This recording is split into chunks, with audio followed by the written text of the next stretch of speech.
I'm on my way to school in 31-degree weather. I made it through Lyft and the bus.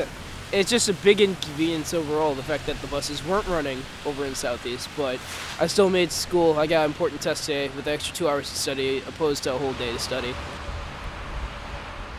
I'm actually commuting to work by running in the snow. I'm training for an Ironman in the fall and a half Iron in a few weeks, so I have to make sure I can get in the training wherever I can.